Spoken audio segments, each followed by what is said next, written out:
Hi, my name is Nancy Gardner. I'm a renewed National Board Certified teacher with over 30 years of classroom experience, mainly in high school senior English. I would say that my early teacher leadership really began in about the mid 90s. I was fortunate enough to have made a contact with a wonderful woman in Oregon, and I became a consultant slash presenter for the Senior Project Center. I was able to travel. I worked nationally with schools from Hawaii to Rhode Island, leading workshops. My district supported me then because they knew I was an ambassador for the school and the district, but I also taught full time, balancing teaching and leadership. It was a shot of it was really a shot of adrenaline and energy for me as a teacher to feel valued as an expert. And I always return to my students with a renewed sense of my being a professional. In the 2000s, with the rise of the internet and so many virtual communities, I was able to increase my networking. And so then I had more offers to write, to present, to travel while teaching, and also leading within my school and district.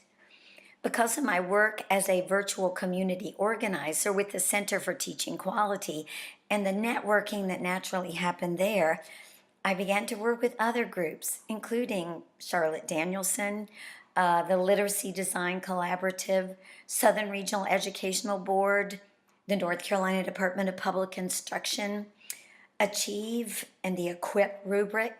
And I had opportunities to write for Ed Week as well as Kappan Magazine.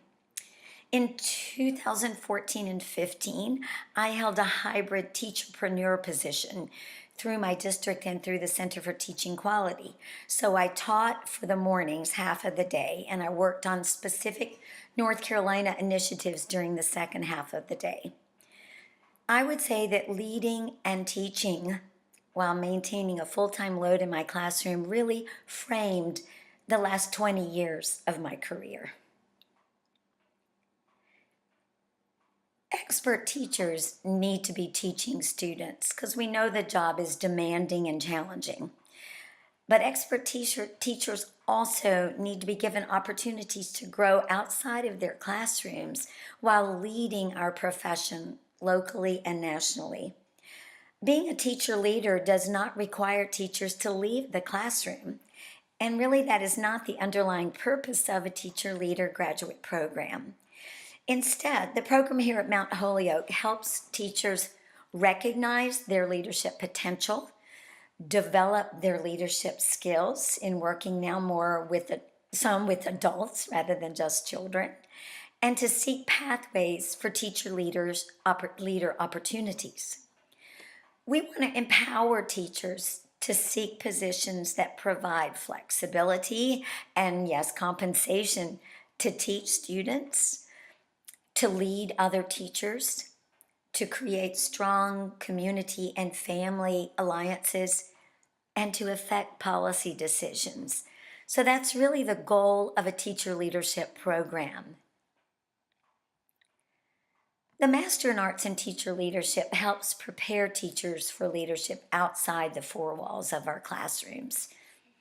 Teachers lead every day in our classes, but we don't always have the confidence to admit that we really are the experts.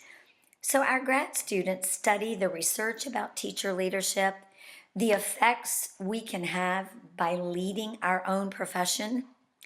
And to do this, they work on projects and assignments to help support these ideas of teacher leadership. We want a place at the table. We sometimes want to serve the main course because we are the professionals who know what teaching and learning is like. However, we also want to keep those talented teachers working directly with students. So the series really focuses on how to keep that balance and how it can be done.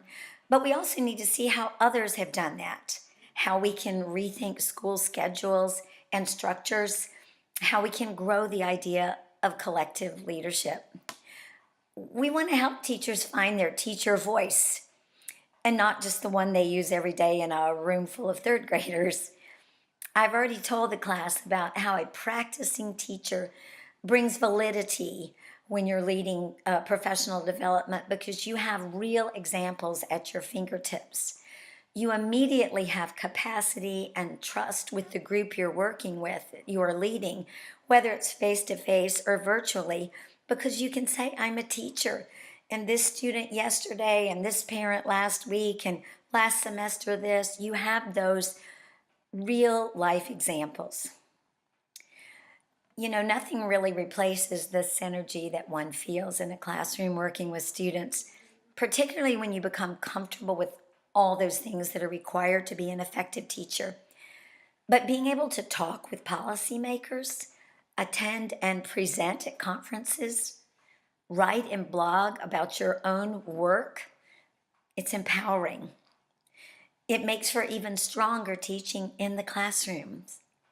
So as our Mount Holyoke students are working on their capstones, we also want them to think about pushing these ideas out even larger, thinking ahead to the future and their leadership opportunities while remaining in the classroom with those students.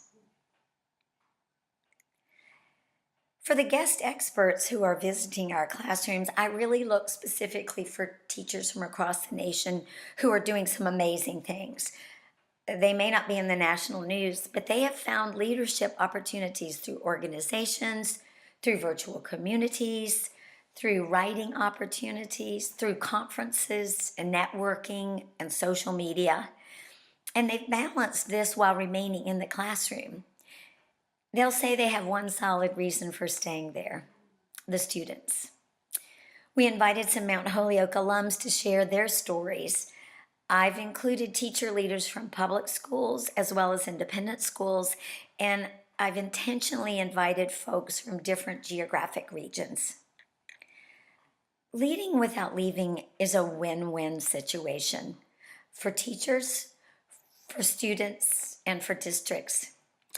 However, we have to be able to think of alternative ways to make this happen within school schedules and teaching assignments, including looking at hybrid roles, creative scheduling, and appropriate compensation. And we need to see examples from across the nation of how that is working. Our guests will all share how their leadership paths have allowed them to continue to lead without leaving.